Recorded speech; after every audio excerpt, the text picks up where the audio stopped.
This is to help Year 8 students understand and get the most out of their statistics assignment, data representation and interpretation.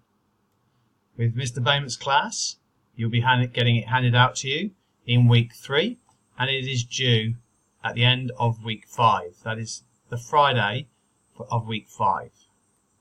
As you can see from the achievement standards, students will be expected to collect data and look at the effects of the means and medians by outliers. It will be done in class, but it is also expected over the next 2 weeks that you will also do this for your homework. And how much class time you get will be dependent on how well it all goes in class. Please read this carefully, as we will be looking at a census, which we've already done in class, and you must include at least one numerical and one categorical set of data. We need to also include frequency tables, which is how many of each, stem and leaf plots, dot plots, which are like bar charts with dots, and a box and whisker plots, and histograms. This all needs to be in your assignment if you are going to get the top mark. Equally on top, you need to show your different centres of spread, and those, as we know, are the mean, median and mode, and also if there's any outliers and what effect they have on the data. We will also have discussions about the collection of data, any bias, and understanding the difference between a census and a sample. So let's look at the assignment. Here's the rubric, and as we can see, you'll be graded from grade A, outstanding, down to E, very limited, if you answer these questions. The first one is on how you collect the data and a census and a sample. Notice that each rubric has questions that you need to answer to attain these marks. And we can see that in each of the questions. Part 2 is also producing a stem and leaf plot, and maybe that becomes a back and back stem and leaf plot for different genders, including outliers, the mean and median. Again, the questions that accesses that are 12, 6, 7, 9 and 10, and then limited access to those. We're looking at different means of your numerical data, and that again is accessed in these questions. And finally, exploring the practicalities and implications of collecting data. So that's more your worded questions and analysis, which are on these questions here.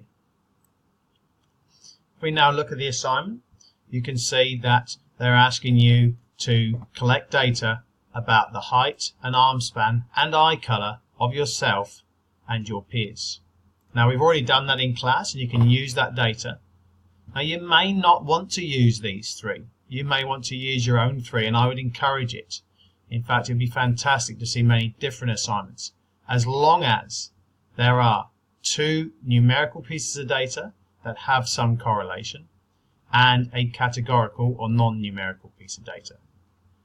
Notice that for each we must then find the mean, median, mode and range. We need to summarize this data. How does your class compare with another class? I will have that information for you, which I will put on Edmodo. You need to construct a frequency table. We also call that a tally chart. We'll add the frequency on the end and make sure the total is the total number in each class. And from that, for the numerical data, draw a histogram. Really, it's not a histogram, it's really a bar chart, because the widths are all the same. But because it is numerical and over a continuous period, then we can call it a histogram. And what shape does that histogram make? All these questions need to be answered. Part 6 is looking at the 5-point summary, which is the box and whisker plot 5-number summary. You'll create one for both the height and the arm span, and discuss if there are any outliers. So as long as you answer all these points, there is no problems. Please use this formula here to access whether there's any outliers. Q1, lower quartile, IQR, interquartile range, which is the difference between the upper quartile, Q3, and the lower quartile, Q1. And the same formula is used to find the upper bound of that as well. Similarly, produced a frequency table for eye colour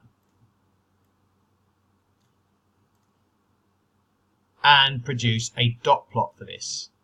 If you need to, look up on Google what a dot plot is. It's like a histogram, but just with dots. Then use these to make projections or predictions about the rest of the population of the school. Do you have a big enough sample size to discuss what would happen to what would the eye colours of all 600 teachers and students be at O'Loughlin? Remember, this is very important to explain your answer, and this is where the individualization will come into it. As I mentioned earlier, a back-and-back stem and leaf plot will be done for the two numerical pieces of data. Now that's different to using it for male and female. On one side we'll do the height, on the other side we'll do the arm span. But you may prefer to do a back-to-back stem and leaf for different genders. And I think, again, individuality in this would be fantastic. And is there any correlation? Is there any link between the arm span and the height? And perhaps you may want to produce a scatter plot. Now we're on to our reflection questions, and I'm going to leave those maybe for a future video or for you to discuss with me individually. But please remember that on Edmodo you have your data. Here's all our numerical ones, so you don't have to choose eye colour. In fact, eye colour is not here. You may choose one of the other ones. And again, look at the numerical. Choose 2. Maybe you look at height to foot length. Maybe you look at height to stride length, or foot length to stride length, or belly button height to height. Is there a relationship? Is there a correlation?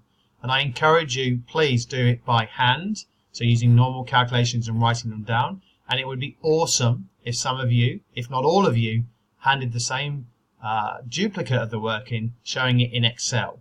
Excel graphs, okay, and Excel calculations, which I've shown you how to do. Please remember that you must include both in your assignment to get top marks. And I'm in the classroom. You can always ask me questions, or equally you can email me. Thank you for watching.